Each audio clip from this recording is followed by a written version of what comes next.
In life, change is inevitable.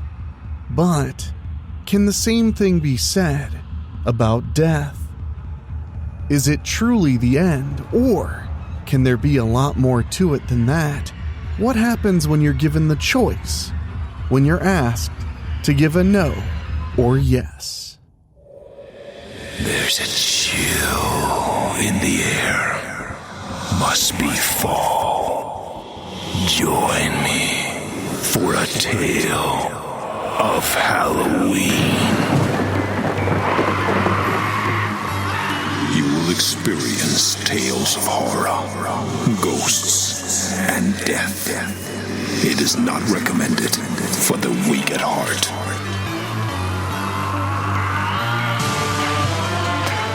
Join me for a tale of Halloween. This is Weekly Spooky.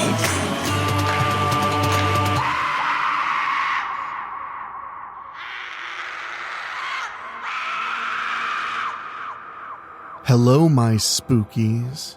It's Wednesday, and you know what that means. It's time for a little spooky in your weekly. I'm your host and narrator, Enrique Couto, and you may have noticed there's actually some spooky in every day this October. So make sure you're subscribed because we're publishing all kinds of bonus shows for all 31 days of October. So you have something scary to enjoy as you get into the Halloween spirit, and we are absolutely honored to be a part of your holiday. Tonight, we're presenting to you a very special novella from our good buddy Charles Campbell, one that I enjoyed greatly, featuring all the elements that bring together a good scary story for Halloween. Dark nights, mysterious strangers, and the wonder of a child, with a little blood drinking for good measure. But before we get to that, I simply want to say thank you so much for joining us. And make sure you're subscribed on your favorite podcasting app as not to miss all of the spooky fun we're bringing about this October. And if you love what we're doing a whole hell of a lot, and you'd like to support us in a very direct way, you can go to WeeklySpooky.com and buy merchandise, books, or head to WeeklySpooky.com/join and join our Patreon. For as little as $1 a month, you can support the show directly and make sure that we keep bringing the spooky on the weekly indefinitely, because we don't go anywhere when the season ends. Oh no, we continue the celebration every single week and have for nearly 6 years. If you want to see us go further, head to WeeklySpooky.com/join. For as little as $1 a month, you get 2 shows as a thank you each and every month, as well as a back catalog of over 5 years. But now, it's about time for the story after this.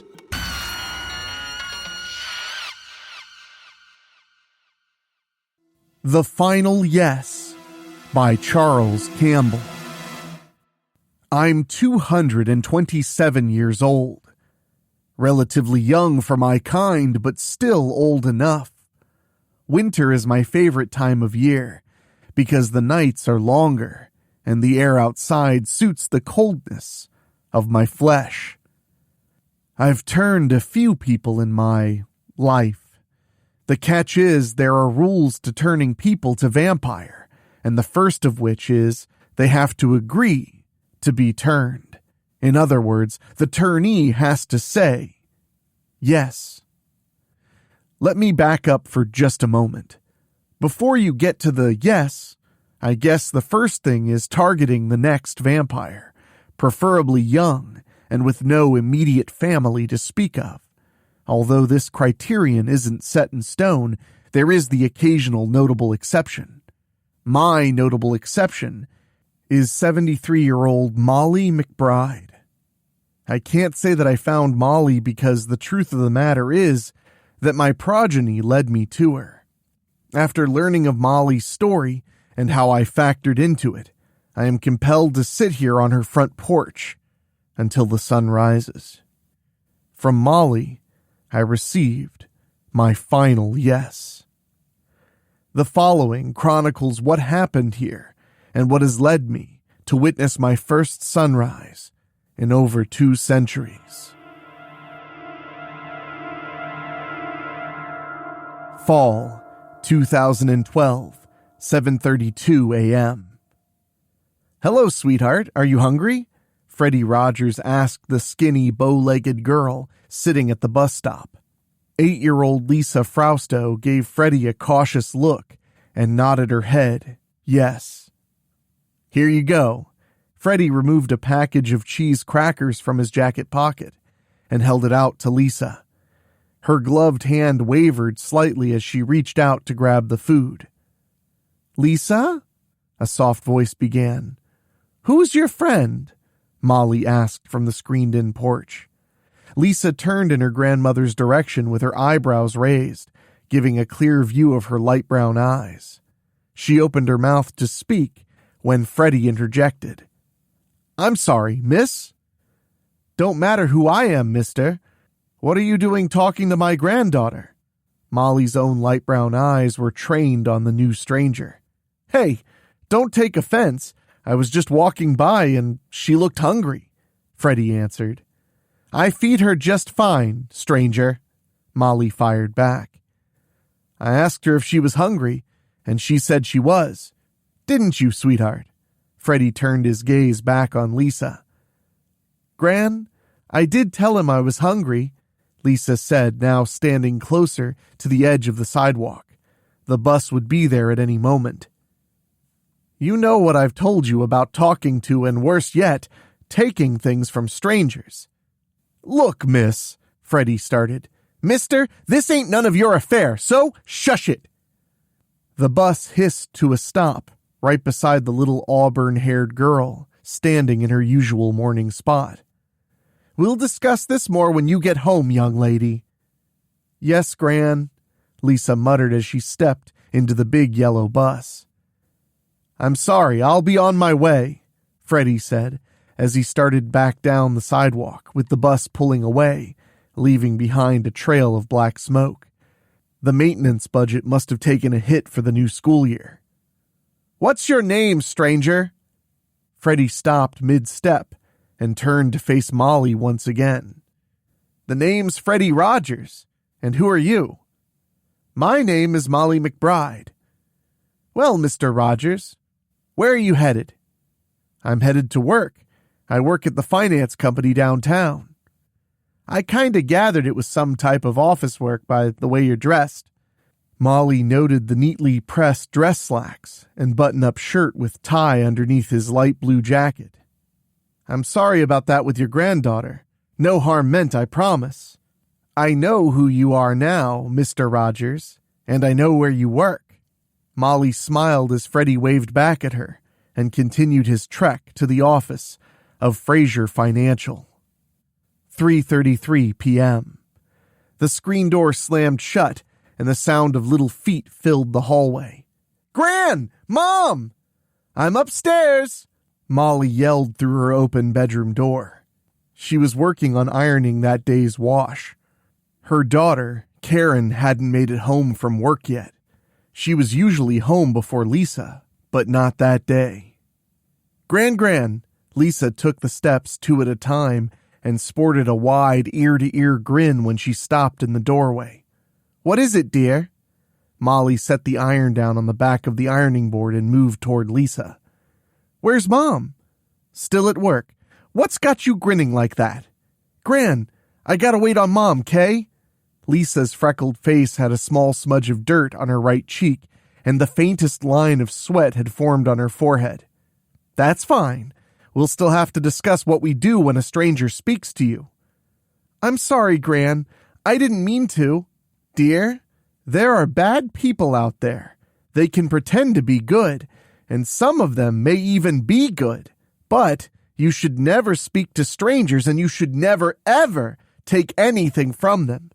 Do you understand, Lisa?" "Yes, Gran, I understand." "Lisa, sometimes when little girls or boys talk to strangers, they get taken away, and they never come home." Molly's eyes locked onto Lisa's, and they conveyed personal experience on this topic. I'm sorry, Gran. I promise I won't talk to strangers. Good girl. Let's go wait on your mother. I have a roast in the oven. How's that sound? Molly grabbed her wide-eyed granddaughter by the hand. I smelt it when I walked in. I could eat the whole thing. Well, according to what you told Mr. Rogers, I don't feed you. Who's Mr. Rogers? He's the stranger that you talked to this morning. I found out who he was. I thought you wasn't supposed to talk to him, Lisa said, puzzled. That's right, but because he talked to you, I had to find out who he was, and if he was good or bad, Molly said as they entered the kitchen and unclasped hands. Well, is he good or bad? Lisa asked as she peered through the glass on the oven door. I don't know yet, but he seems okay. Reach over there and get me the mixer and the big bowl over the sink. You can help me mash the potatoes. We can use the gravy from the roast. 'Kay, Gran. It smells so good. They both heard the front door close and keys hit the coffee table. Mom, come in the kitchen. I gotta tell you something. The sound of Karen Frausto's high heels click-clacked as she stepped into the kitchen, and skinny Lisa sprang into her arms. Tell me all about it, sweetie. Karen smiled at her daughter.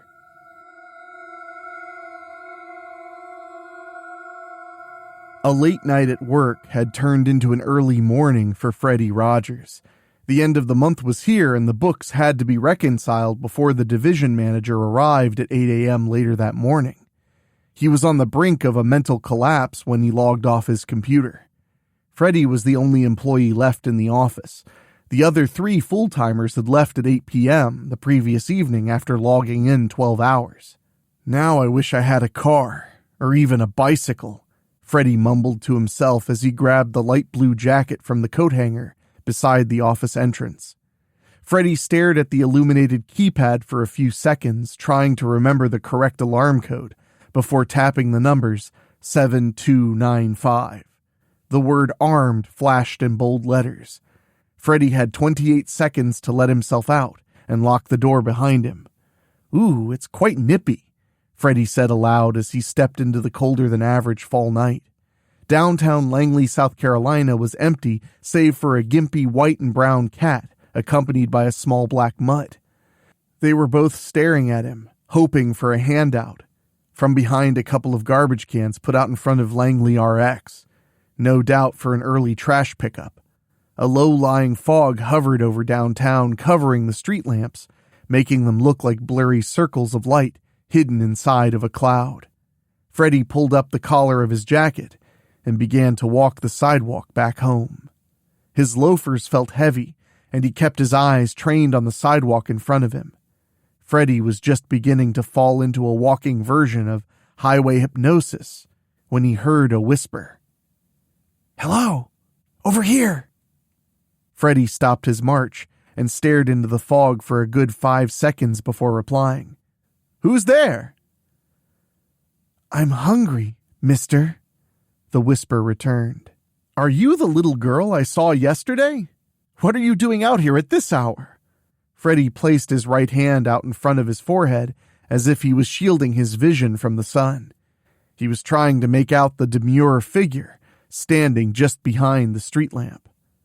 I'm hungry, mister, the whisper repeated. Your grandma is going to kick both our tails. Let me get you home. Freddie stepped closer to the street lamp, and the figure receded into darkness. Yip, yip! What the hell? The little black mutt was right behind Freddie, nipping at the backs of his ankles and pulling on his left pant leg. The cat stayed put behind the garbage cans. He would win No Man's Best Friend award. Freddie turned and knelt to remove the little stray from his ankle. He grabbed the dog with both hands by his midsection. The little fella growled but didn't relinquish his grip on the hem of Freddie's slacks. Come on now, Freddie started right before a sixth sense kicked in. Goose pimples broke out on both arms, and the hair on the back of his neck stood at attention. I'm hungry, mister. From behind, sharpened nails sunk deep through Freddie's jacket into the meat of both arms, and 2 tiny legs wrapped tightly around his middle. Yip, yip! The little black dog backed away from Freddy and kept barking at the long-haired girl attached to Freddy's back, her face buried deep into the nape of his neck. Freddy pounded on the top of her head with both fists as hard as he could. The sounds of sucking and slurping filled the air along with the constant yip of the dog. The cat had seen enough and split. With each slurp, Freddy weakened, and it wasn't long before he was face down on the sidewalk. The little vampire was in a feeding frenzy and couldn't stop even if she wanted to. Freddy's final thoughts, before he lost consciousness for good, were, "Never talk to strangers. I hope that little girl and her grandma are okay." Don't go away. Weekly Spooky will be right back.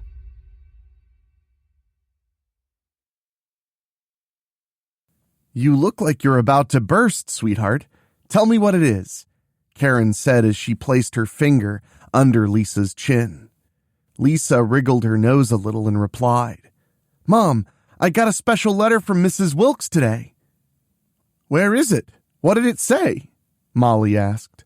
"Gran, Mom, it said that I am gifted and talented, and they want me to be a part of the Gifted and Talented program."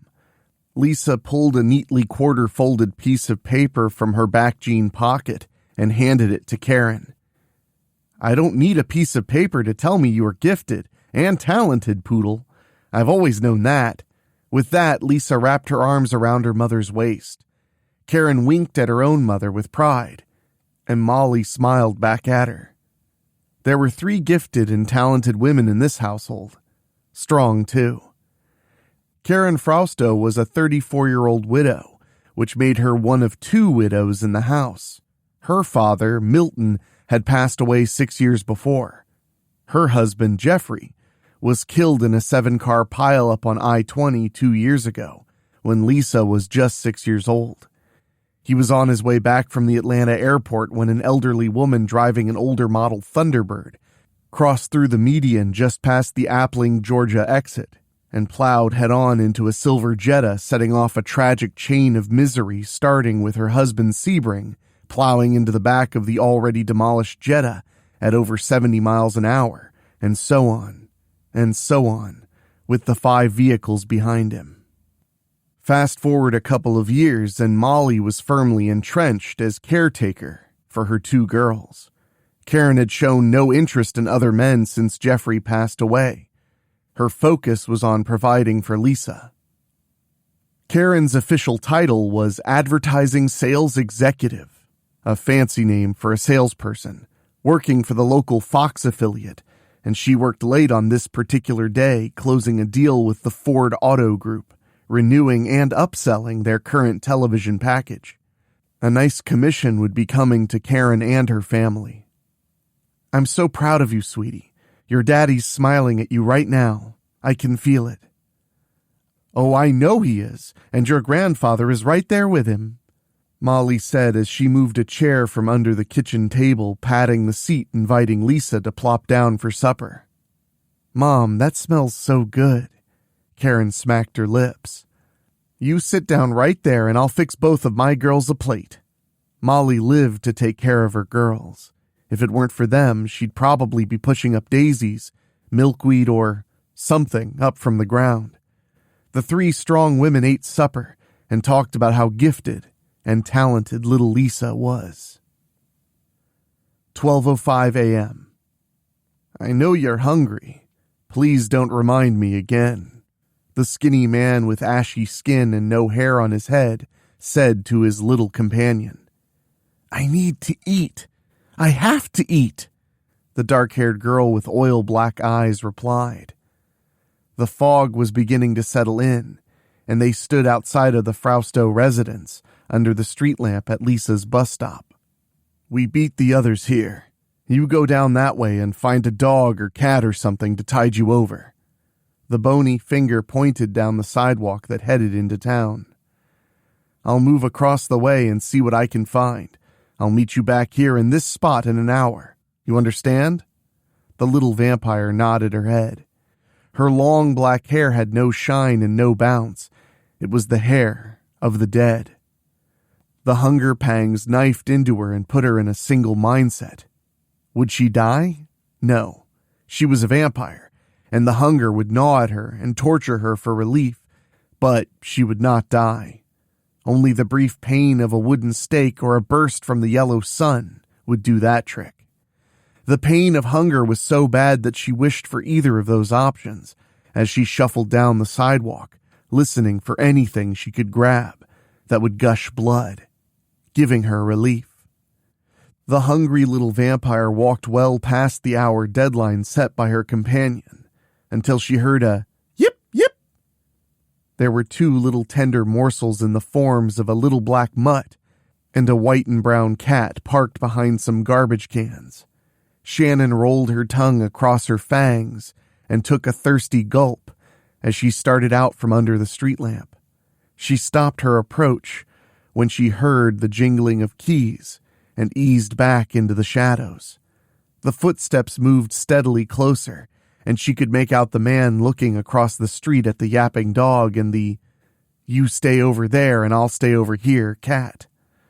The nails on the little vampire Shannon's fingers expanded outward into razor-sharp points. Her fangs were dripping with cold, thick saliva as she called out, "Hello! Over here!"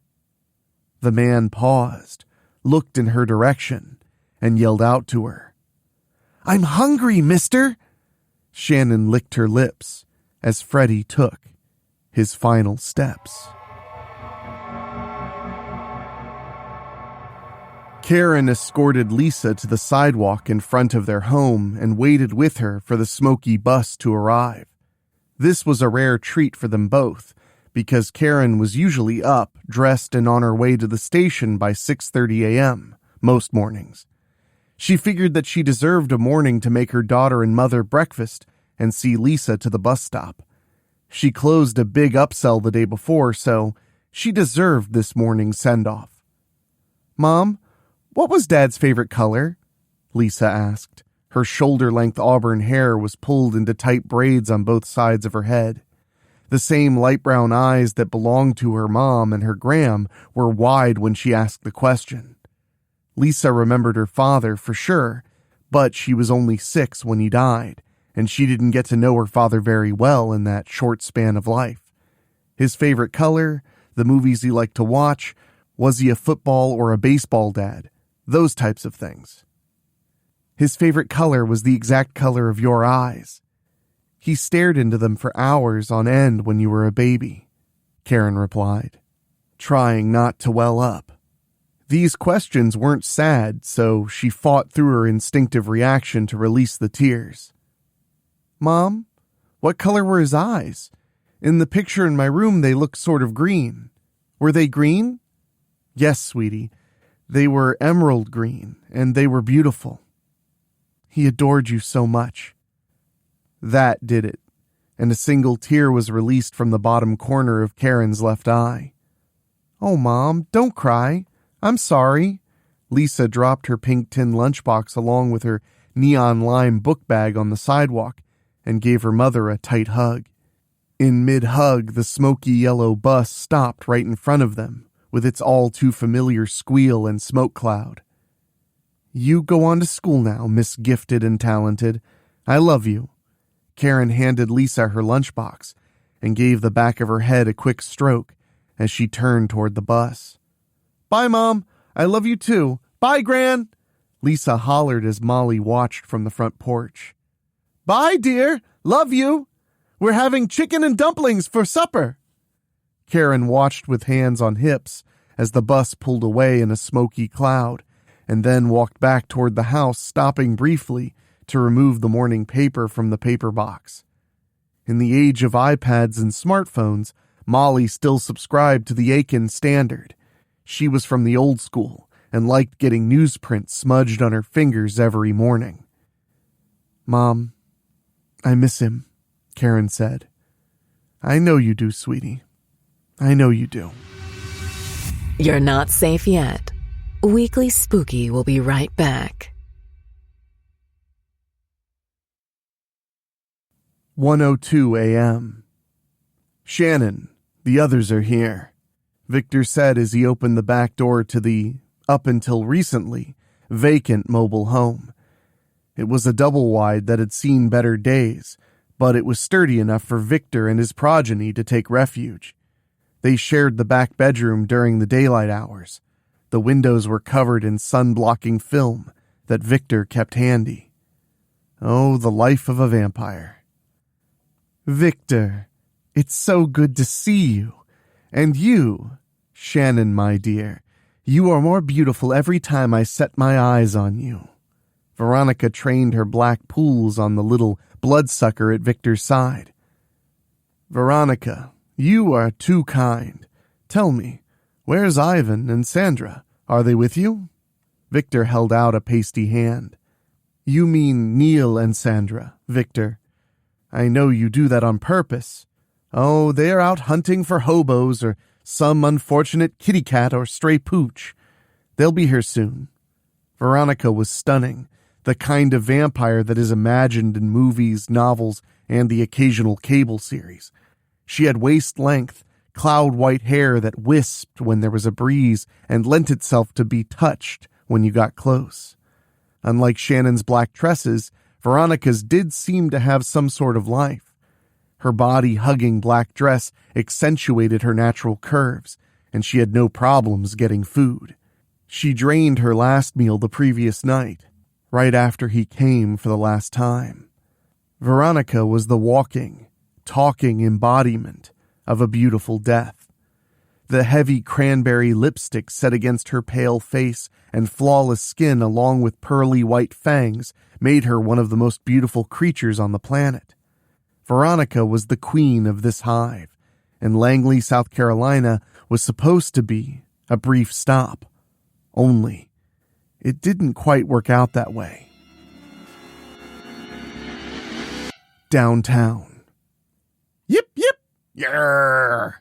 Neil, over here, I got one. Sandra held the little black mutt out at arm's length as she kicked and wriggled in the air trying to break free. Sandra had her claws sunk into both sides of the struggling dog.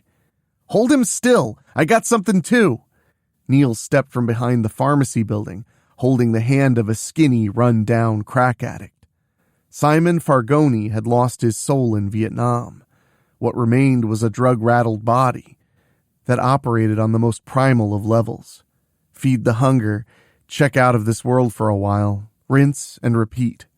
His needle-ridden arms were all tracked up on both sides. Sandra shook her head in utter revulsion. You eat that and I'll have Fido over here. I know we're vampires, but I'm afraid I'd catch something if I drank from that. Sandra turned her eyes back to the black mutt. He had stopped wriggling and was breathing rapidly with his tongue flopped out the left side of his mouth. Well, you drink the dog dry and I'll finish this gross-looking thing off. Neil placed the black nail from his index finger on the backside of Simon's neck and flicked aside a lice-filled mound of hair. Oh, this is fucking disgusting. But I gotta eat. Neil sank his sharp canines in deep, and Simon didn't make a move or a sound. His eyes were already rolled into the back of his head before Neil even opened his mouth. This would be a sweet release for Simon. Sweet and oblivious. Roar! The dog let out a tortured howl when Sandra's fangs punctured through the black fur and released the flow of blood. Sandra didn't like the sensation of sucking the blood over the top of the heavy coat of fur, but she hated the hunger pangs even more. Neil and Sandra were very young vampires, turned just over 3 years ago, both turned by Veronica on a night after some heavy drinking and deviancy with the Queen. Neil and Sandra were a couple that had an insane obsession with vampires and the romanticized vision of their lifestyle, a vision that was certainly in question as he watched the lice scurry around in the head of his current meal, and she gagged on the matted fur of hers. Neil was close to 6 feet tall with a crew cut and light brown hair. Sandra was almost as tall as Neil, sporting shoulder-length sandy blonde hair. They both, as all vampires, had black eyes. Sandra released the drained mud, and it sounded like a wet bath towel hitting cement. Neil was finishing off the last drops from Simon when Sandra said, "Neil, it's time to go. Veronica will be looking for us soon." Neil looked up at Sandra with the cold Simon laying on his side underneath him on the concrete. "I'm satiated. You?" "I'm still a little hungry, but I had enough. Come on, we must leave now." Sandra was curt in her reply and turned her back to Neil. He began to walk down the sidewalk leading out of downtown. The fog was back and the air held some moisture. "I'm coming!" Neil dropped Simon into the RX dumpster and jogged lightly to catch up with Sandra holding his hand out to her.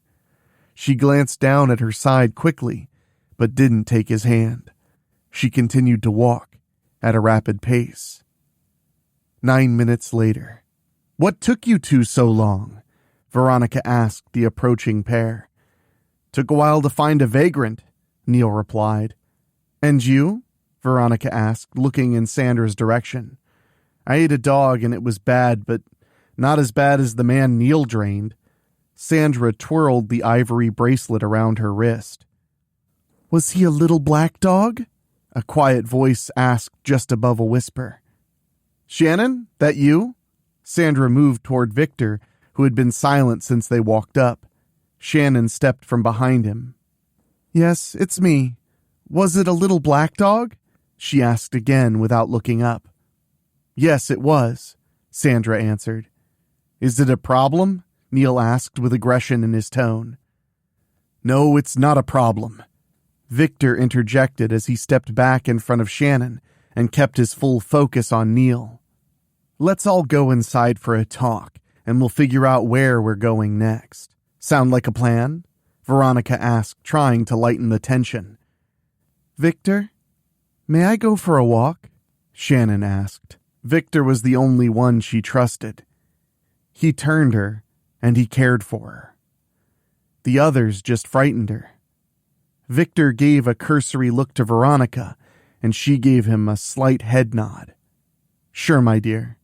Just stay close by and be back in an hour. I don't want anything to happen to you." Victor ran the back of his hand down the side of Shannon's cheek. "I will," she answered, and walked away into the night.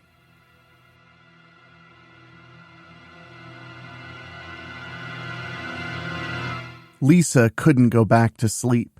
She was awakened by a barking dog, and her body wouldn't let her drift back to La La Land. So, she decided to draw. Lisa pulled the rolling chair from her art desk and flipped on the lamp. She opened the front drawer and removed an assortment of colored pencils and placed them in a pink plastic cup sitting atop her desk. Lisa started with the top piece of blank paper, beginning with a light blue pencil for the sky. Lisa was working on blending in the white paper with the blue pencil to form a pretty set of clouds when she heard, "Hello there." It was barely above a whisper, but it was distinct. Lisa placed the blue pencil flat on the paper, and it rolled to the edge of the desk, a metal lip keeping it from hitting the floor. Her first instinct was to go wake up her mother or Gran. She ignored it and listened. "Hello there," the quiet voice repeated. Lisa pushed slowly away from the desk and stood up. She leaned over the front of the desk and peered through the window. The fog was back, but she could make out the street lamp. Just below the street lamp, right where she awaits the oil-belching bus every day, was a girl with very dark hair. The strange girl raised her right hand and began a slow-moving wave. Lisa smiled through the window and waved back. She used both hands to pull on the metal lip on the front of her desk that kept her pencils from hitting the floor. With a little effort, the desk moved a few inches away from the window, just enough for Lisa to step behind it. She opened the lock on the window and raised it about a foot. "Hi!" Lisa said in a hoarse voice that was supposed to be a loud whisper. "Hello," Shannon said to the squinting girl. Lisa was trying to see her clearly, through the fog. "What's your name?" Lisa asked. "Shannon." "That's a good name. I like that name, Shannon. Where's your mom?" Lisa continued. "She's not around," Shannon said as she stepped through the yard and looked up at the second-story window, giving Lisa a better view. "Can I come in?" "I gotta get my mom. I can't open the door for strangers. I'll go get her now." Lisa quickly turned away from the window and ran toward her bedroom door. She turned the knob. "Ah!" Lisa screamed. "What is the matter with you, young lady? It's almost 3 o'clock in the morning." Molly was coming to see what all the yelling was about. "There's a little girl out there, Gran. She's outside and alone. We need to let her in." Lisa pulled on Molly's hand to come to the window. "Okay, dear, let me get over there." Molly crossed the room and helped Lisa pull the desk out a little more so she could view out the window. "I don't see anyone, Lisa." "Gran, she was right under my window. Her name is Shannon. Shannon!" Lisa hollered through the open window. "Shush it, child. You'll wake the neighborhood. Let's go to the front porch." Lisa started to dart away. "Lisa! With me!" Molly motioned to her with her hands. "Get back here." "Yes, Gran." Lisa followed her grandmother down the stairs, creaking with every step. Molly flipped the wall switch and the lights in the living room came to life. "You stay right there," Molly ordered Lisa as she removed the black golf umbrella from the coat rack beside the door. "Her name is Shannon. She was right under my window." "Okay, shush it."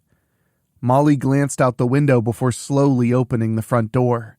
She was greeted by a slow, cool breeze and the haze of fog. It cut through the screened-in porch. "Hello out there? Little girl? Shannon? You out there?" Molly looked around and wished she had bothered to slip on her bedroom shoes because the concrete was cold. Lisa poked her head out the door. "Gran, is she out there? Shannon, you there?" Lisa parroted her grandmother, and they were both met with the sounds of rustling leaves and a brief whistle of wind. "There's nobody out here, at least not now." Molly pulled the flaps of her housecoat close together and motioned for Lisa to go back into the house. Lisa ignored the gesture and moved past her grandmother, opening the screen door. "Lisa, get your butt back in here!" Molly sternly shouted. "Shannon, it's okay. It's just my Gram. She'll help you." "Can I come in?" The voice whispered, where only Lisa could hear. "Yes, you can come in," Lisa replied. "Get in here now!" Molly had Lisa by her wrist, pulling her back toward the door. "I heard her, Gran. She's out there. Gran!" Molly tugged hard on her granddaughter's wrist. "Ouch, Gran. Okay, I'm coming." Lisa backed into the house, looking back towards the street with every step. "Lisa, go to bed. The bus will be here in a couple of hours. You need to get some kind of sleep." Molly pointed the tip of the umbrella toward the stairs. "She was there, Gran." "Okay, she was there, but now she's gone. So, go to bed." Molly had grown tired of this argument, and all her patience was gone. Lisa sensed this and finally gave in. "Okay, Gran. Good night. And thank you for looking. I love you." "I love you too, sweetheart," Molly replied and walked toward the kitchen to get a glass of water. Lisa marched up the steps, wondering where the mystery girl disappeared to. She walked through her open bedroom door and quickly closed it as soon as she got inside. She didn't want anyone to hear.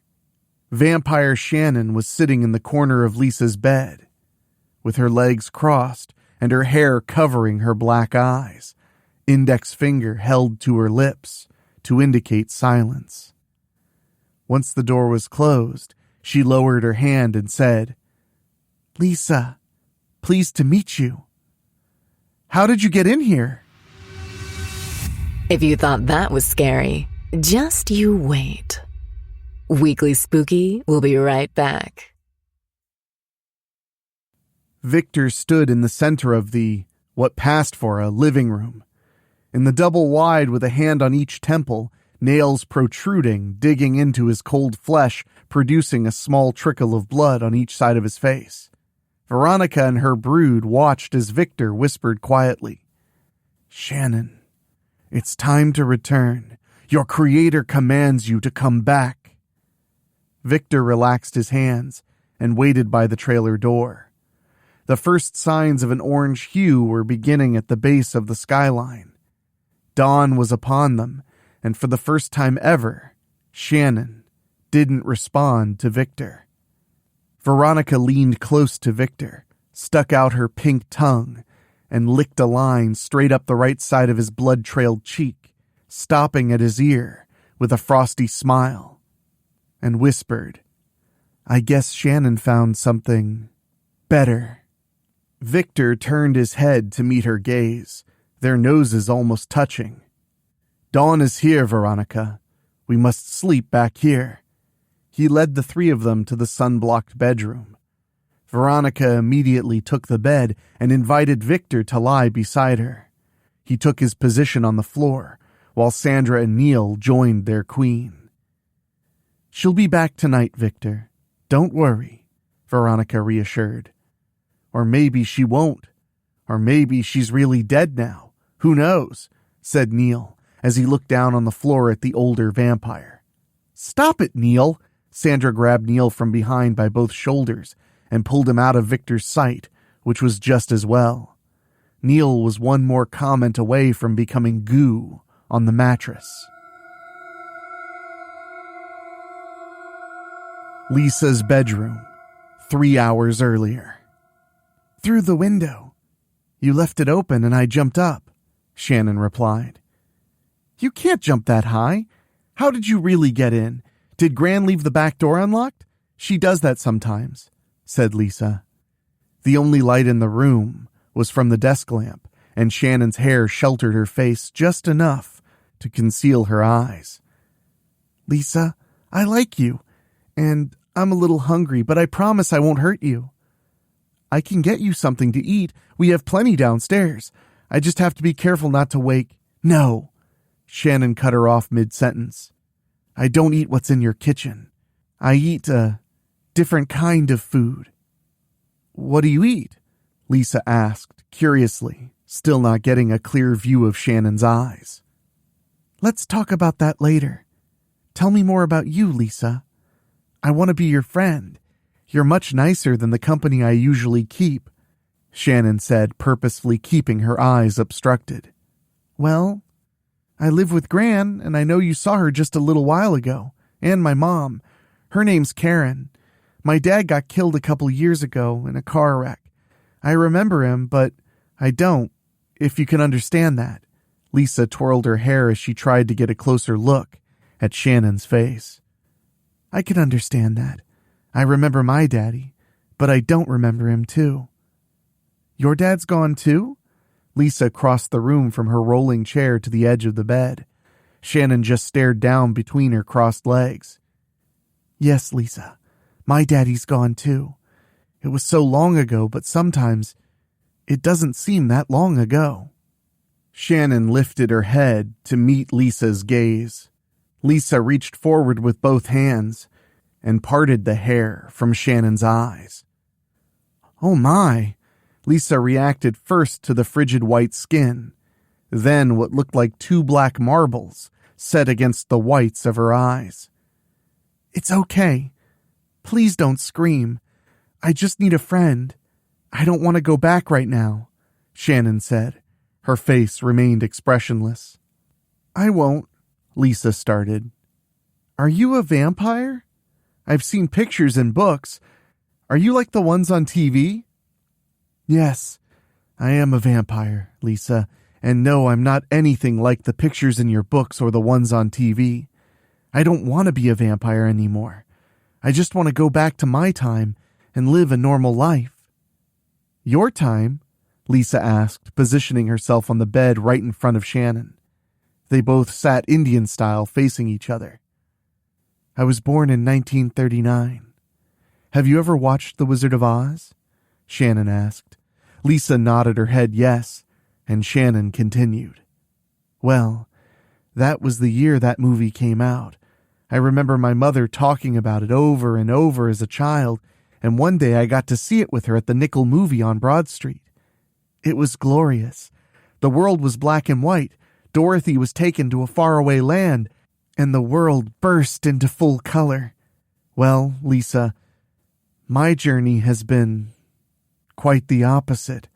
I lived in a world vibrant and full of color until I became what I am today. Now I'm living in a world devoid of color, devoid of life. What happened to you, Shannon? I want to know. In mere minutes, Lisa's best friend was a vampire named Shannon, and vice versa. My daddy was a laborer. He worked jobs as they came, and he worked hard. I was an only child, which was a blessing because of the hard times back then. Daddy had taken a shot to his privates by a mule one day. He was hired to help one of the farmers finish plowing for the season, and Daddy wasn't well versed in the finer arts of plowing a field. From what I remember Mom telling me when I asked why I was the only one, she said that he was inflicting some kind of punishment on the poor beast, and the beast exacted immediate and baby-killing revenge. That was it for brothers and sisters. I was 11 years old when my mom gave her permission to come inside. That was the day my parents died, and I was turned. November 3rd, 1950, 10:42 p.m. There was a loud pounding on the front door. Angelia Creighton sat straight up in her bed. Shannon was standing in the doorway to her bedroom, casting a giant shadow against the wall. "Mom, I'm afraid. Someone's about to knock the door down."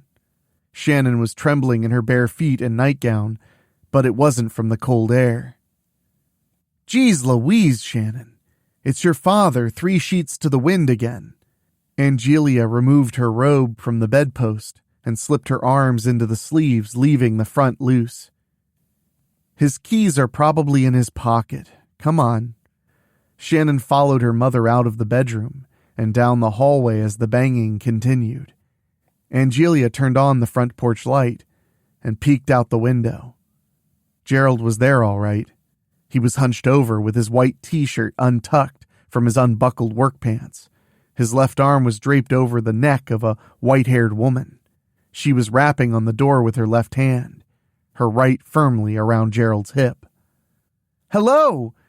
He says he lives here," the woman from the other side of the front door yelled. Angelia stood in front of the door with her hand on the brass knob. "Don't open it, Mom! Something's not right!" Shannon stayed just in the shadow of the hallway. "It's okay, dear. It's your father. He's passed out. Go on back to bed." Angelia smiled at her daughter and nodded her head. "Miss, he says he lives here. He was lying on the road. Are you going to open the door?" Angelia did just that. Gerald's head was flopped straight down, so all she could see at first glance was the top of his head. "Can I bring him in, miss?" "Why, of course," Angela answered. Veronica immediately snapped her head up, holding Gerald up only by her right arm. She grabbed the top of his hair-sprayed mop and pulled his face and the front of his blood-soaked t-shirt into view. The gash in the front of his neck looked like a black hole, and his face was devoid of color, devoid of life. He crumpled to the ground, and Veronica pushed through the door, throwing Angelia on the hardwood. The back of her head bounced off the maple. Angelia was gurgling, trying to call Shannon's name. Blood was welling up in her eyes, and she felt the tickle of white hair brush against her nose. Angelia blinked rapidly as she felt the pull on the back of her dark brown hair and the arch in her neck as it was pushed up. Angelia coughed up a little blood, and she could feel it running down the corner of her mouth, immediately followed by an ice-cold sensation trailing it back up to her lips. Veronica's tongue lapped the blood back up to Angelia's mouth and gave her a final, cold kiss. Angelia was on the edge of consciousness, and she could make out little Shannon's feet, standing at the corner of the hallway, just 10 feet from the front door. She was frozen in fear. Shannon couldn't look away, speak, or scream as Veronica drained her mother right in front of her. When she was done, she turned to the trembling girl. "Hey, sweetie." Veronica's cranberry lips parted in a wide grin, revealing her crimson-covered fangs. "You don't want to be next, do you?" Shannon shook her head quickly from side to side. "Good. I got a proposition for you. I got somebody I want you to meet. He's a nice guy. You'll like him. He used to have a daughter about your age. You interested?" Out of fear, Shannon nodded her head, up and down. "Lisa, Victor's calling me. I must go now." Shannon rose from the bed and started to the window. "No, don't go. It's almost daylight. You won't make it in time. You can stay here until I get home." Lisa grabbed Shannon by the hand and pulled her to the walk-in closet. "There's a big blanket right there on the top shelf." Lisa shoved shoes and boxes from the closet floor, making room for her guest. "I have to go." "No, Shannon, you don't have time. You can go tonight. Just stay in here and be quiet. Don't let Graham hear you. Get under here." Lisa held up the peach-color flower-patterned full-size blanket, and Shannon reluctantly curled up on the floor. Lisa gently placed the flower-patterned blanket on top of her friend. Shannon whispered, "Thank you." Lisa closed the door. "Lisa! You awake in there?" Molly swung the door open. Lisa was sitting on the edge of her bed, fully dressed in blue jeans, a light blue t-shirt, and a pair of light pink Nikes. Her hair was combed out, and her light brown eyes were fresh. "You look all bright-eyed and bushy-tailed this morning. Considering how late you were up last night, did you get up and drink a pot of coffee?" "No, Gran. I don't know. I'm just not tired." Lisa answered with a quick glance at her closet door. It didn't go unnoticed, but Molly didn't let on. "Well, come on now. Your mother's already downstairs and she's about done with her toast. Come on so you can tell her bye." Lisa couldn't help herself. She took one more glance at the closet door before following her grandmother out of the room. And again, it didn't go unnoticed. "Love you, Mom." Lisa stepped in front of Karen as she exited the kitchen, laptop bag in hand. "Hey, Poodle, you're up early." Karen leaned in and gave Lisa a quick smooch on the cheek. "I'll see you after work, Miss Gifted and Talented." That got Karen a kiss on the cheek in return. "Come on, Lisa, your eggs are done, and you don't eat cold scrambled eggs." Molly scraped the fluffy yellow goodness onto a plate. In the background, News Channel 6 was beginning their early morning broadcast. In early news, the body of a local homeless man was found in downtown Langley this morning by the Langley Landfill Service. Identification is pending notification of the next of kin. An early report from a confidential source in the police department states the death is of a bizarre nature. News Channel 6 will provide updates as more information becomes available on this breaking story. Now, on to today's weather.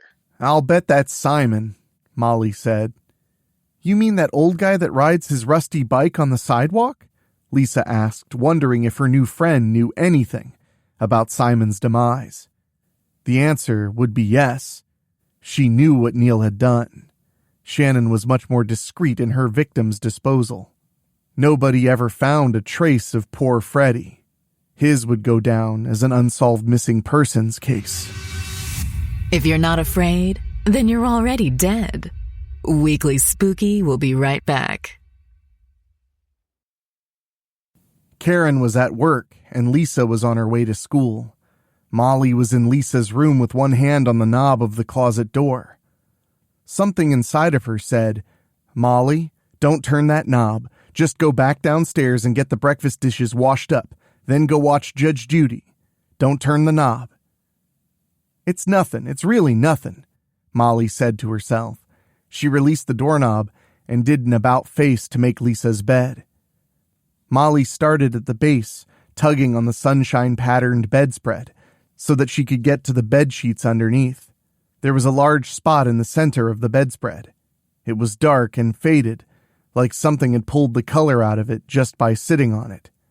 It certainly wasn't the work of the washing machine, and there was an odor. Molly leaned in close with her nose, and it was a sweet smell, with something rotten just underneath. It was pleasant and sickening at the same time. My God, what is that smell? Molly asked out loud as she tugged at the bedspread with both hands, until it lay in a clump at the foot of the bed. Molly pushed her hair up off her forehead with the palm of her hand and stepped back to the closet door. Need a new blanket, so I gotta open it, she reasoned with the inner voice that had just talked her out of turning the knob moments before. This time, she turned the knob. She immediately saw the peach-colored blanket covering something on the closet floor. Don't pick up that blanket, Molly girl. You ain't gonna like what you see, the inner voice returned. Molly ignored it and lifted the blanket from the floor. Shannon was lying there with her eyes closed, dreaming the same dream as always. Molly released the blanket as she gazed upon the sweet smell of death. I know what you are, Molly whispered and closed the closet door. Shannon turned over, her nails extended in her sleep. This was her dream. This was her past. I have someone to introduce you to. Veronica stepped into the master bedroom holding Shannon's hand. Veronica, please don't tell me you killed that little girl's family. Please don't tell me that's what you did. Victor looked at Shannon with a heartbroken gaze. Okay, Victor, I won't tell you that I killed her family. I just found her outside. Isn't that right, sweetie?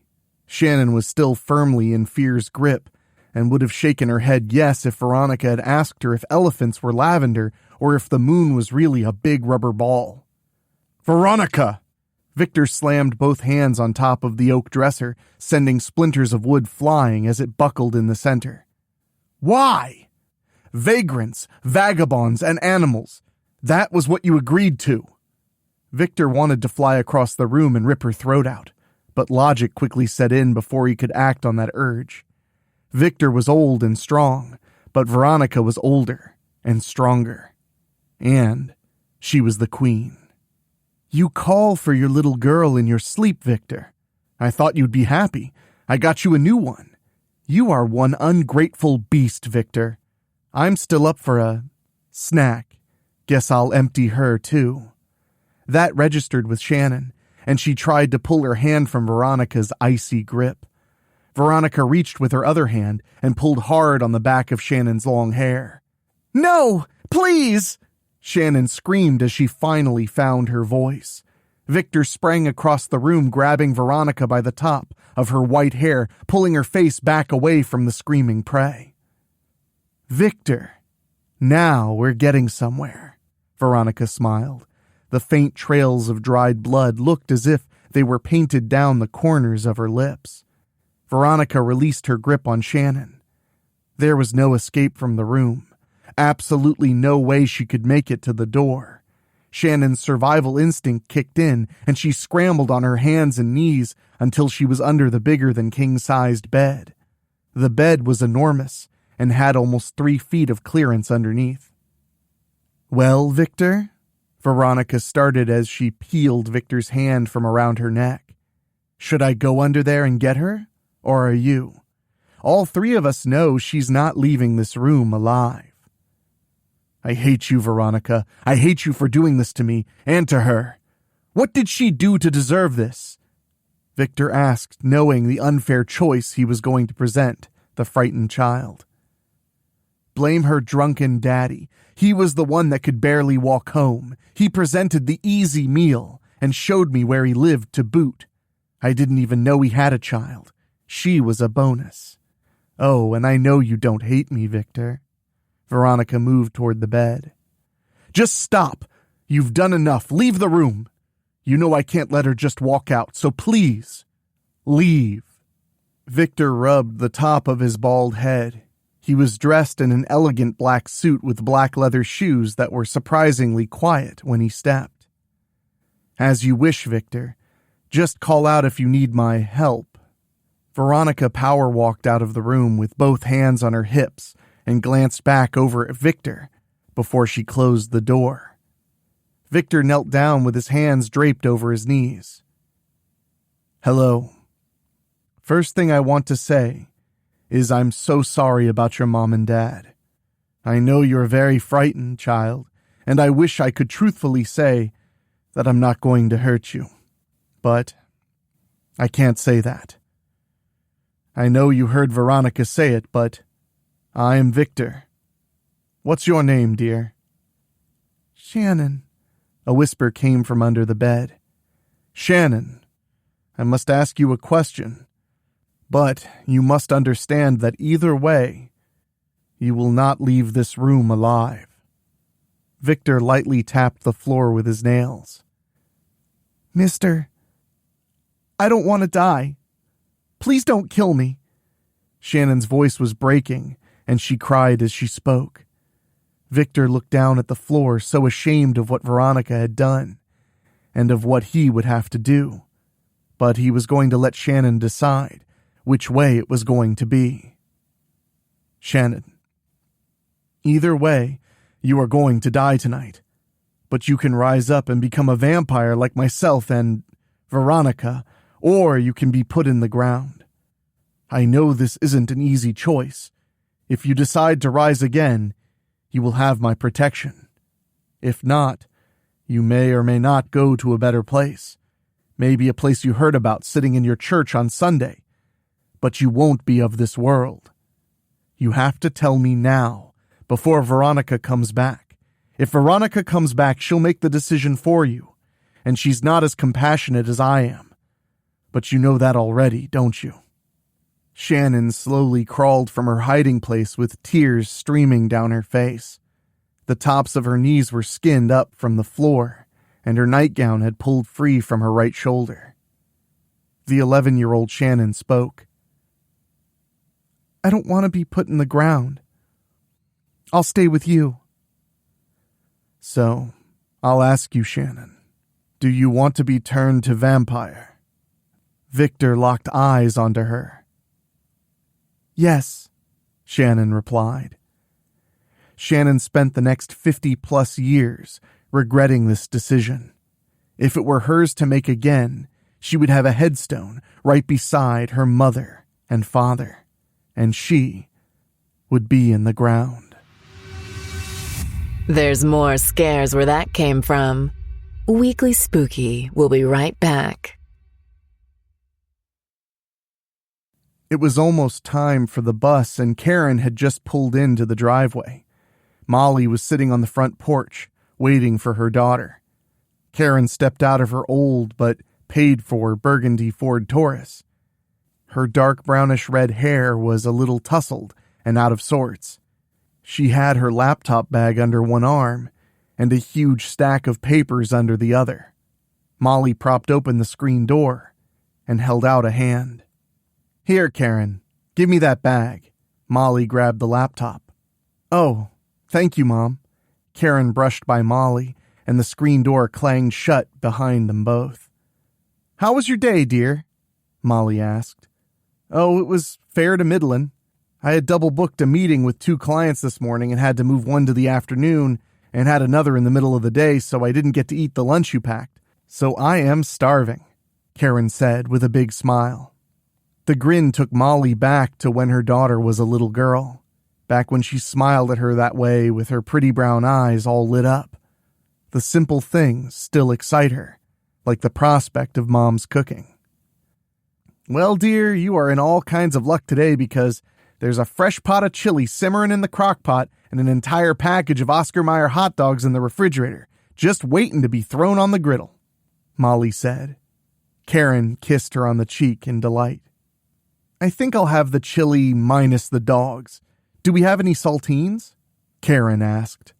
Her method of choice for consuming homemade chili was to have crumbled up saltine crackers in the bottom of the bowl before drowning them in the slightly sweet and moderately spicy chili. The secret to the sweetness was that Molly used baked beans for the base of the hot chili instead of your standard grade chili beans. "Yes, Karen, They're in the top left cabinet above the stove. Why don't you go ahead and get your shower before Lisa gets home and we can all sit down together for supper? But I'm so hungry, Karen whined like she did when she was a little girl, trying to get Milton to convince Molly to let her have an early taste. Molly dipped into the pot with a tablespoon and rounded her lips as she blew onto the spoonful of hot chili before shoveling it into Karen's mouth. They both heard the hiss and squeal of the bus.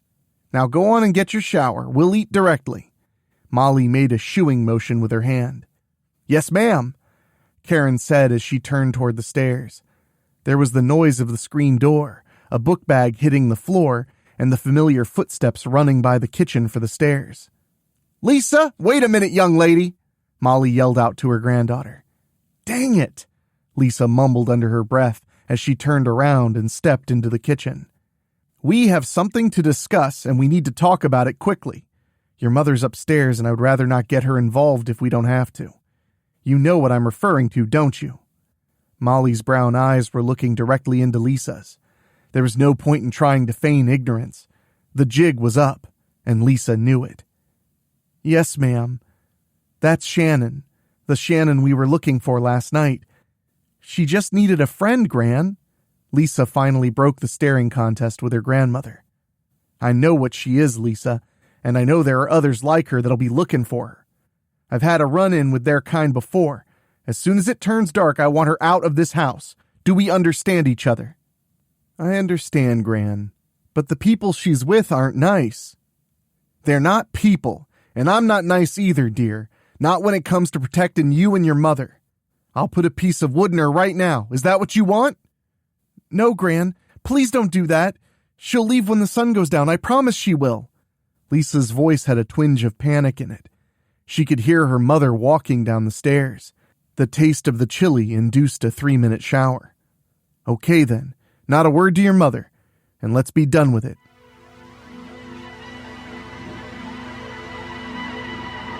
"6:18 p.m. Sunset. You gonna give it another go, Victor, old boy? Neil asked with a hint of perverse delight. You would be best served not to speak with me until I find Shannon. Your mere presence is an irritant, Victor said calmly as he once again planted his nails into both sides of his head. Neil, you better let it be, Veronica started. I've seen him rip throats out of vampires before, and on a couple of occasions it was almost me. Oh, you'll heal eventually, but you won't be able to eat until you do, and you know there's nothing like that pain of hunger. So I'd advise you as politely as I can to shut the fuck up. Sandra slapped Neil on his ass and grabbed him by the hand. Let's get out of here before you start something that's going to hurt us both. Neil tried to give Victor an intimidating stare as he was led out of the room, and Veronica let out a giggle. Just go, you young fool, Veronica said, and perched back on the bed as she watched Victor go through his incantations. If Shannon were near, she would not be able to resist these commands. She would have to come. Just outside the mobile home. Sandra, I'm going to stake him one of these days. I hate that guy. Neil pulled the fresh t-shirt over his head. Just don't antagonize him, okay? Veronica can kick his ass, but if Veronica's not around, he can hurt us pretty bad. He might hurt us bad even if Veronica is there, Sandra said calmly. I'm not scared of him, Neil defiantly replied. You should be. You really should be, Sandra returned. Lisa's room. Shannon, it's time for you to go. Lisa was teary-eyed as she gazed into the lifeless black eyes of her new friend.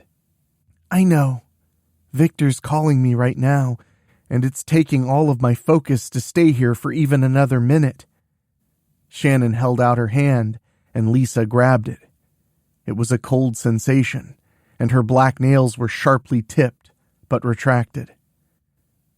Will you come back? You're always welcome as long as Gran doesn't see you. Lisa gave a little wink. No, I don't think I shall return, Lisa. I want to thank you for listening. It's been a while since I've talked to someone like you. like that. Shannon relinquished the hold on Lisa's hand and pushed up the windowsill that she entered the night before. She pounced up onto the sill like a sneaky cat. Her maroon t-shirt fluttered a little in the cold breeze. "It's freezing, Shannon. Do you need a cup?" Lisa stopped herself. "I guess you don't." "No, I guess I don't," Shannon replied with a smile. A real smile at a real girl. A real smile that was all hers to cherish. It was a memory in a mind overflowing with them, but a good memory nonetheless. The bad memories still had the most weight, but this good one was now locked in, and it helped, if only for a moment, Shannon remember who she used to be before she became this monster. "Goodbye, Lisa."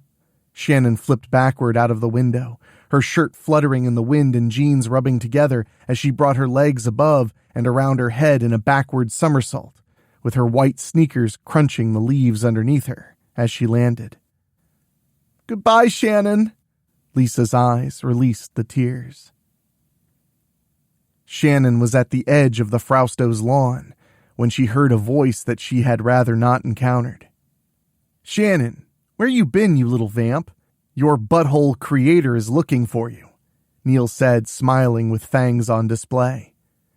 "I'm going to him now." Shannon glanced at Neil and then back at her feet. "Were you in that house?" Someone whispered from behind into her ear. Shannon turned and Sandra was there with an evil, threatening grin. "No," Shannon lied. "So?" Sandra started looking over at Neil for approval. "You mean I didn't see you do a nice 360 out that window? You know, the window that little girl is staring out of right now." "You leave her alone!" Shannon screamed. "I'll tell Victor and he'll rip both of your heads off. I swear he will." "Easy now." Neil held out his right hand, extending and retracting his nails. "We're not gonna hurt her. Who else is in there?" "Victor is calling and I have to go to him now." Shannon started her march back to the trailer. Neil and Sandra followed close behind. The echo of their steps rang in Shannon's ears, and their conversation tormented her. "So, do you think we can turn the girl and have her join our little perverted Addams family?" Neil started. "I don't know. Maybe.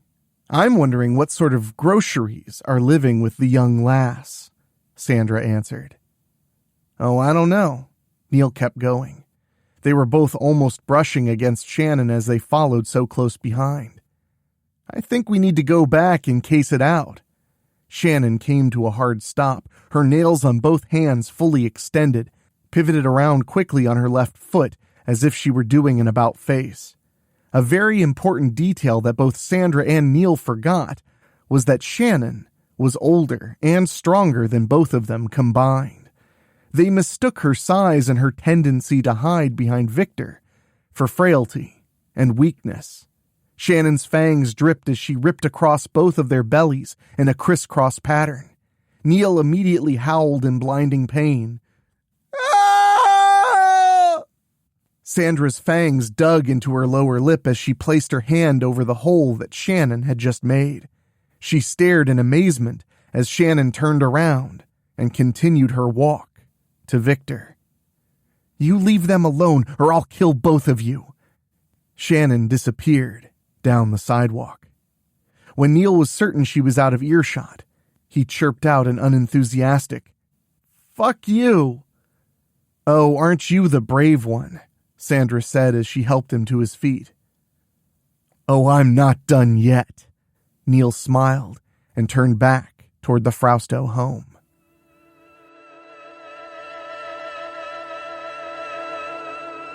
The trailer. Victor was standing there with fists clenched at his side, his fangs piercing his lower gums inside of his lips. His black, dry-fit shirt clung to his cold skin. It had the look of lycra. Veronica's white hair whisked in the light breeze. She was dressed in her classic hip-hugging black mini, wearing the same crimson lip color that she always did.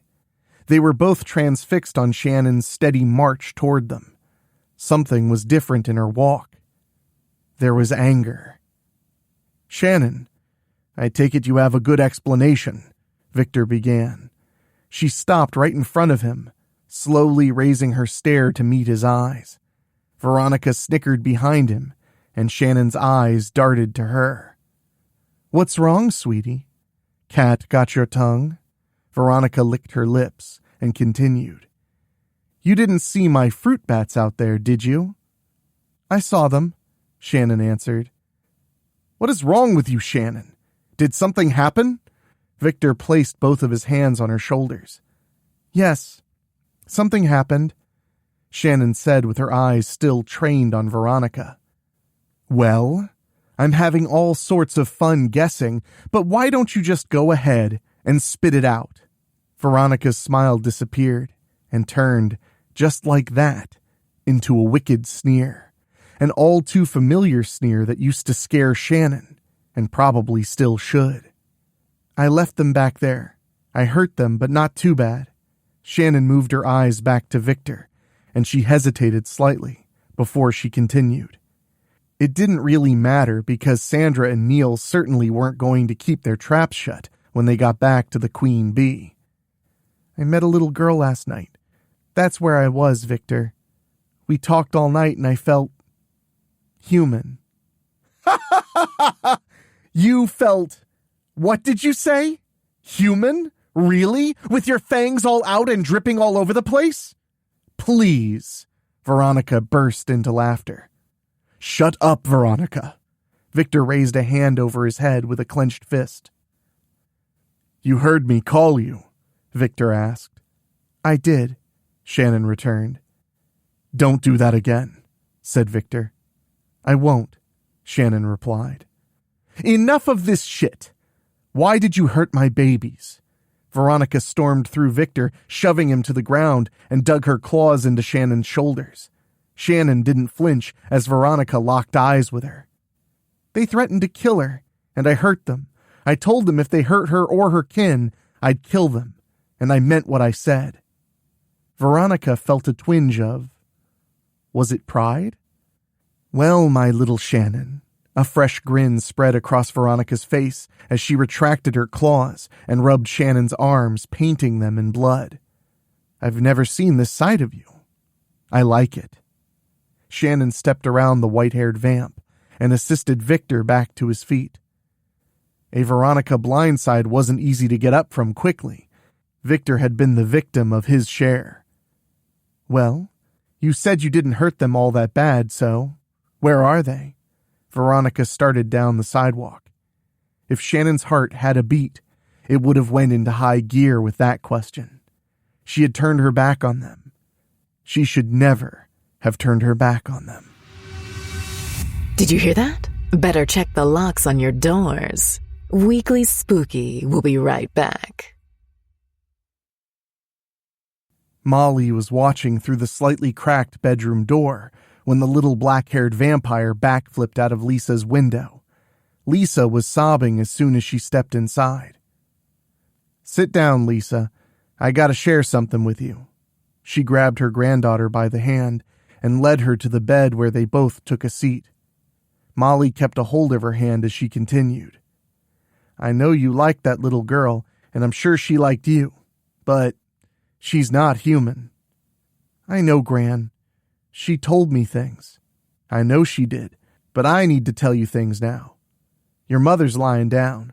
The late hours are catching up to her, so it's just you and me right now. There's something that your mother doesn't know, and because you met up with this girl, I think you need to hear this." "You're scaring me, Gran." "Good. That's what it's meant to do." And Molly began her crystal-clear recollection of death. "I was 39 years old when we were blessed with the birth of your mother. Back then, that was considered very old to have a child. Not like today. Mrs. Baker had little Gerald last year, and she was 42. There's something that your mother never knew, and it's knowledge that died with both Milton and my parents years before your mother was born. You see, I got pregnant shortly after Milton and I got married. I was barely 17 and we lived 2 towns over. Your grandfather was a traveling salesman when we got married. not the bank manager that you knew him as. He traveled up and down the Southeast selling anything from newfangled electronic toothbrushes to Hoover vacuum cleaners. He had a catalog he sold from, and his car was always loaded with demonstration models. It was hard work, and it kept him from home a lot in the beginning of our marriage. Jason Fitzgerald McBride was born in the summer of 1957, and by the end of winter in 1957, my baby was gone. It was dead of night, and I remember the wind howling like wolves at the moon, and it was very cold. Oh, so cold. I kept the wood-burning stove going so Jason and I made residence in the living area close to the warmth of the fire. I recall everything about that night, except the time. I don't know what time it was when the scratching started. Little Jason was wrapped securely in his basket right beside the sofa I was sleeping on, and we were about 5 or 6 feet away from the stove. I remember that I had my hand draped over the side, and his little pink fingers were coiled around my index finger. The noises woke me. It came from the tall window in the living room. The sound of nails on glass. It was a god-awful noise that I'll never forget. I pulled my finger from Jason's tiny grip and stepped across the ice-cold floor. The scratching got louder as I approached the curtains, and I could make out the figure of a woman before I reached up to pull the curtains apart. She was standing there with her dark eyes scratching at my window, smiling with just her red lips not showing as much as one tooth. I thought she was lost and disoriented. She was wearing a tight black dress and a matching choker with some sort of circled symbol hanging from its center. Jason started to whimper a little as I stared at the most beautiful woman I'd ever seen. I ignored him. Now, I think he was trying to warn me not to open the door. There was nobody around her, and she looked as young as I was, maybe younger. I couldn't leave her out there, and I opened the front door. She was standing there, just staring at me, just a couple of feet right in front of me. And I held out my hand to her and asked her to come in from the cold. Then, dear Lisa, my world went dark. When I awoke, the front door was wide open, and I could see the vapor from the air I was breathing. I was face down on the cold floor, staring up at the baby basket. Then there was the blood trail that started a few feet away from the basket. There was some on the back of my nightshirt. The vampire bitch had stepped over me as she fed on little Jason, leaving a trail behind her as she walked out. To this day, I don't know why she spared me and only took my baby. She had to know Milton wasn't at home. She must have been watching me for days leading up to killing my baby. Of course, I reported it to the authorities, and with all of the blood, it went from a missing persons case to a murder case to an unsolved cold case in a police file somewhere collecting dust in a records room. Milton and I grieved. We buried our child, and it took until I was 38 years old to gain the courage to have another. I'll never forget the face of that beautiful white-haired woman. Now, Lisa, you know something that nobody else knows, not even your mother. It's our secret. My first instinct was to kill that little creature in your closet, and I probably should have. If she comes back, there is no doubt that I will. I hope you now understand why.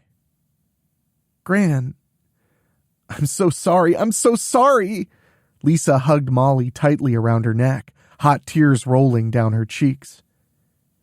You should tell Mom she had a brother. I can't tell her, Lisa. I only told you because of the visitor you had. But I can't tell her after all this time. You can tell her after I'm gone. Molly stroked Lisa's auburn hair. I don't want you to go, Gran. I love you more than anything. Lisa released her hug and kissed Molly on the cheek.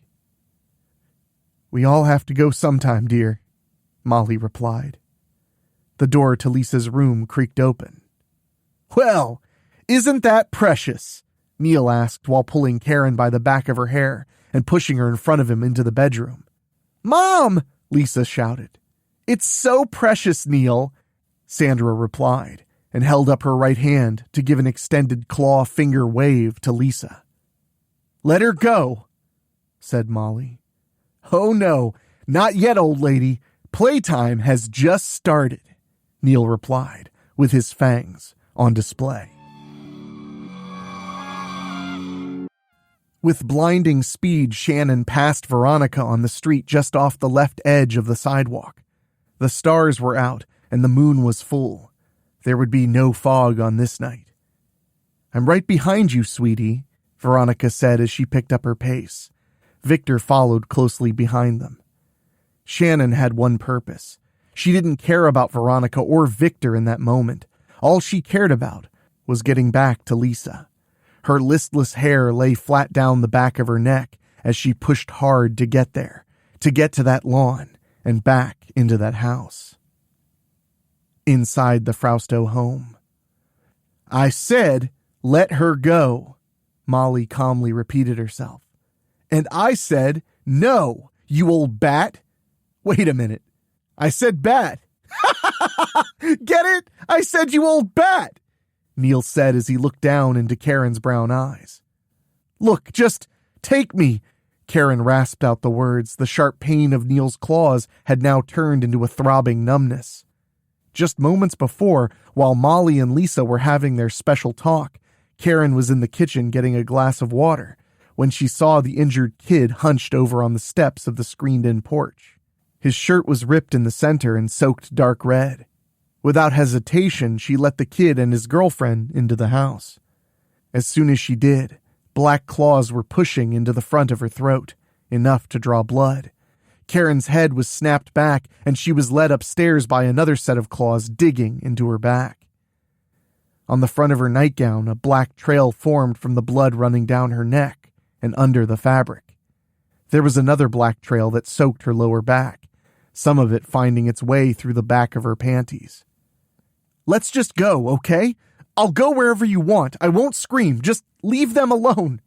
Karen tried her best to negotiate, but she had nothing to barter with. No, said Molly without a hint of fear. You're not taking another one from me. Another one? She's got that old-timer's disease. She doesn't know what she's saying. Sandra giggled like a psycho demon. Oh, fuck this. Neil jerked hard on Karen's neck, and a stomach-turning crack filled the air. He sunk his fangs into the front of her neckline. No! Molly's 73-year-old body moved like a woman half her age. She released Lisa's hand and sprang like a coiled rattlesnake from the edge of the bed, plowing herself into the front of her daughter, knocking her and Neil to the ground. Karen was limp when she hit the floor, blood spurting from her carotid artery, in rhythm with the beat of her slowing heart, a disturbing gurgling noise emanating from her slashed throat. Blood filled her mouth. Mom! Oh my God, Mom! No! Lisa scrambled on her hands and knees, grabbing a shirt she had thrown on the floor not more than an hour before. Lisa pressed the shirt on top of the blood fountain. Karen was speaking to Lisa with her eyes because her mouth no longer worked. They said, It's okay, sweetie. We'll all be with your daddy soon. We'll see Grandpa, and Gran'll be there. We'll all be together again. It'll all be okay. No, Mom. Please don't Lisa didn't get the last word out before she was sent flying through the air. Her back slammed hard against the closet door, splintering the top, caving it in slightly. Lisa hit the floor with almost as much force. Sandra planted her fangs into Karen, finalizing her trip to darkness. Molly was pushing herself off of Neil, trying to reach her daughter. No, Karen, my baby. Karen, not like your brother. Blood covered Molly's face and the top half of her favorite nightshirt. It was a gift from Lisa on Molly's last birthday. It was her favorite color, pastel green. Neil was slow to get up because of the still fresh gash in his midsection, courtesy of Shannon. Sandra's right hand covered her own stomach as her face buried in Karen's neck. Molly was on her feet, and the right one was surely broken. She could feel the pain of a million needles, and her ankle was swelling very rapidly. But she walked on it. Molly grimaced as she held out her blood-soaked hands, reaching for the back of Sandra's sandy blonde hair. With the close of a fist, she had clenched one handful of hair, but Sandra kept going. She was lost in her appetite.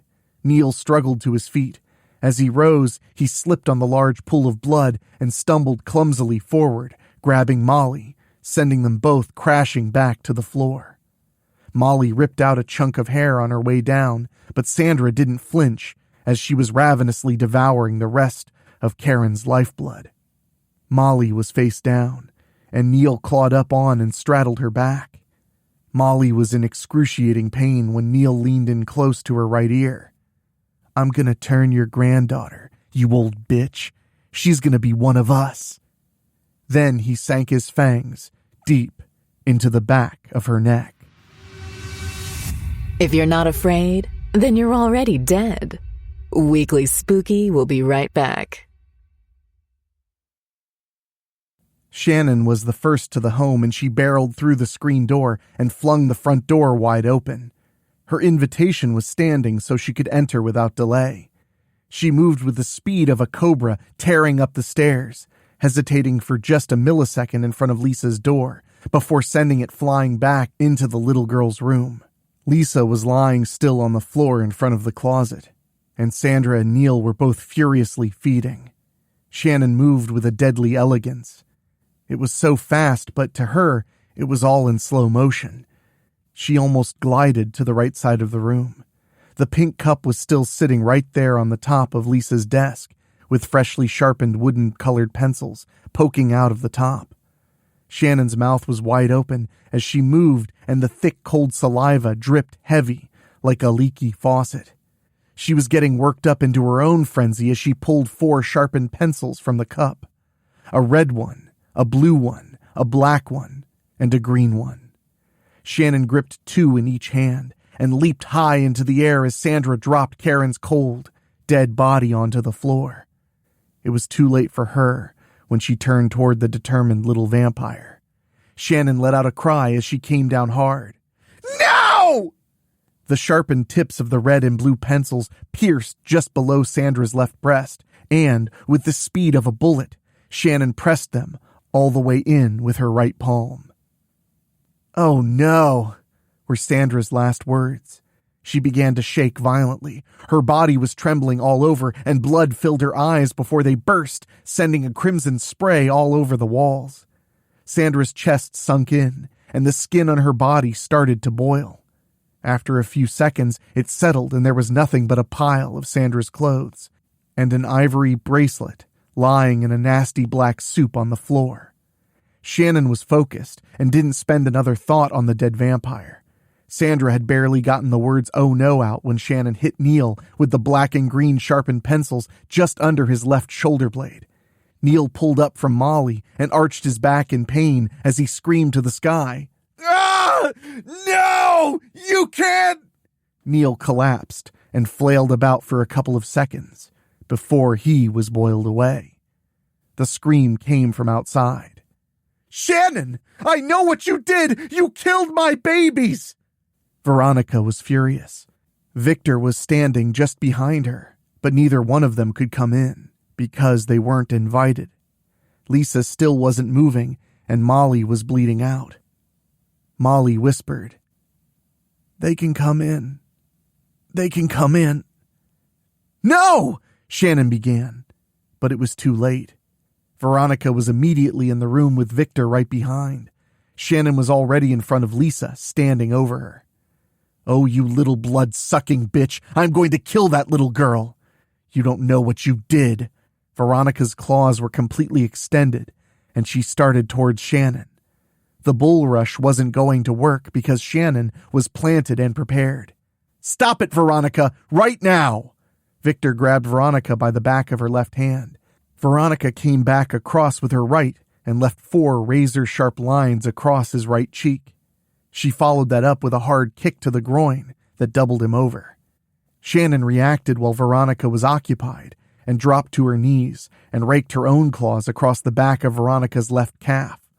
"Ah!"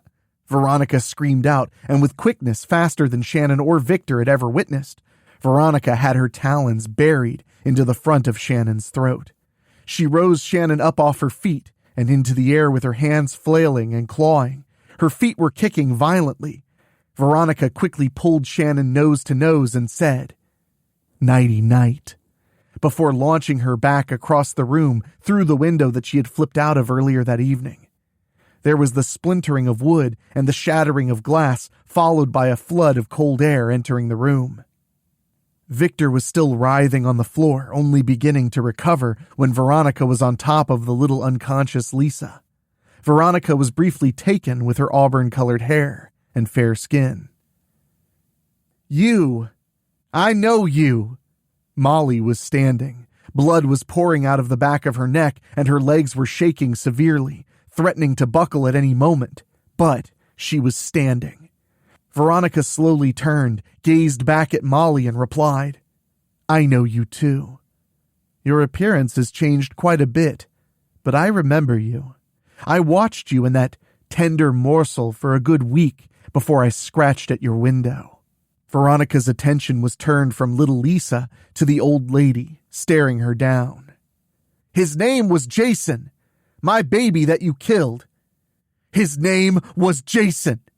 Molly began to cry. Her legs continued to tremble, but her hands were steady behind her back as she held the black and green pencils she lifted from the floor. Veronica stood up, now fully engaged with the weakening Molly. She took a brief glance out of the crater in the wall that used to be a window and saw Shannon lying, crumpled in a heap under the streetlight of the bus stop.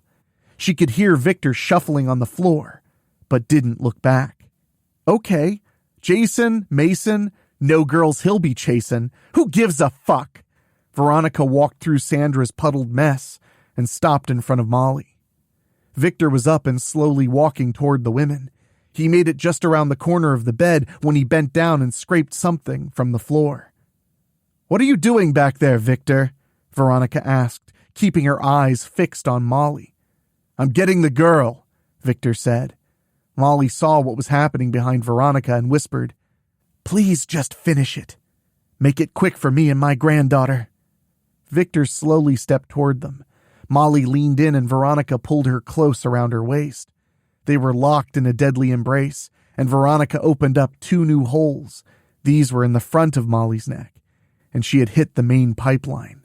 Molly returned the embrace with the blue and black pencils gripped in her right hand. Veronica was in her frenzy, and Victor was right behind her. The life was leaving Molly's eyes, and both of her hands began to tremble. She let go of the pencils, and they hit the floor, stuck in the blood. Veronica's eyes widened, and Molly's eyes closed when Veronica felt the quick, sharp pain push through the back of her skin-tight black dress. They both fell to the floor together. Victor was holding one end of the broken corner of the windowsill. The other, sharp, jagged end was buried deeply into Veronica. He felt the slightest twinge of guilt as he let go of the other end. Veronica slumped to the floor on her back, with her face up, looking at Victor. "You killed me, Victor. Now you're getting somewhere." Veronica smiled one last time as her skin began to boil, and just like Neil and Sandra, she was a pile of black goo. "Goodbye, Veronica." Victor quickly turned his attention to Molly. She was just hanging on to consciousness. Victor was on his knees, and he looked into Molly's eyes. "I'm very sorry for what happened here. Do you want me to end this for you right now?" Molly shook her head and gave a tired whisper. "No. Lisa. I can't leave Lisa." Victor felt her eyes upon him. Lisa was now standing and watching Victor hover over her grandmother. "I can turn her and I can protect her," Victor offered. "No. You can turn me and I can protect her," Molly returned. Her vision was coming and going. Soon it was going to be like turning off an old picture tube. Everything was turning black, and she was almost to the point where the tiny little light was going to finally go black, the way they did in old televisions. I don't know. I think it's too late," said Victor. Shannon's voice answered.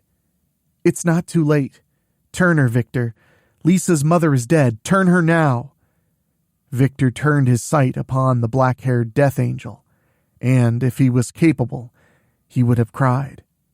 "Leave the room," said Victor. Shannon grabbed Lisa by the hand, and they walked out together. "Your name is Molly McBride. My creator, Veronica, killed both of your children, and in turn, I killed her. Molly, is it your desire to be turned?" Victor stroked her gray hair as he asked the question. "Yes." "Then keep your eyes closed. You will die and will rise again at nightfall. I will not be here. Take care of both of them, Molly. You have lost so much, and I shoulder a good share of that blame." Victor gashed his own wrist and dripped his blood into Molly's mouth. She accepted his gift, and Victor turned her. Victor had cleaned up the mess on the front lawn, secured a king-sized blanket over the enormous hole in the wall in Lisa's bedroom, throwing the splintered wood and glass out onto the lawn before doing so. Lisa sat in the kitchen staring at the clock on the oven. It flashed 4:08 a.m. Shannon helped Victor clean. They were experts in the art of cleaning up crime scenes, although none were quite this large. The rooms were spotless, organized, and smelled of pine cleaner. Karen was cleaned and wrapped in a bedspread. There couldn't be questions when Victor was no longer there. He had to tie up the loose ends as best he could. He stepped into the kitchen, cradling Karen's lifeless body. "Child." Lisa turned her head, her light brown eyes filled with anger and sorrow. "Your grandmother is going to rise tonight, and when she does, you'll need to help her. If those in authority come around asking questions that you can't answer, she can and will be taken away. Do you understand?" Shannon held out her hand, and Lisa took it as she answered Victor. "I understand that I hate you. I hate you. I hate you! Put my mom down! Put her down! Put her down!" Lisa sobbed uncontrollably. Shannon pulled her close and motioned for Victor to leave the room. Victor walked out of the front door, still holding Karen. He walked and walked with the moon shining so bright. He walked until he was deep in a wooded area, just outside the edge of town. There was a line of flat planks nailed together lying atop the soft soil. Leaves had almost covered the top entirely. Victor carefully lay Karen on the ground and lifted the corner of the planks. He pushed them along about 7 or 8 feet before he rested them back on the ground.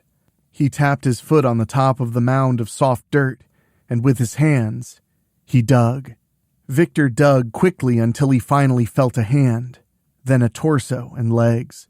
He widened out the area around Freddie Rogers' corpse and returned to Karen. He gingerly lifted her body and eased her into position beside Freddie. He draped Karen's still limber arm around Freddie's stiff waist. They were strangers, buried together in a spoon position. Karen and Freddie's final thoughts were, in essence, the same, both thinking of Lisa and Molly's well-being. Karen would first be a missing person, then, like Freddie, another cold case file in a records room somewhere.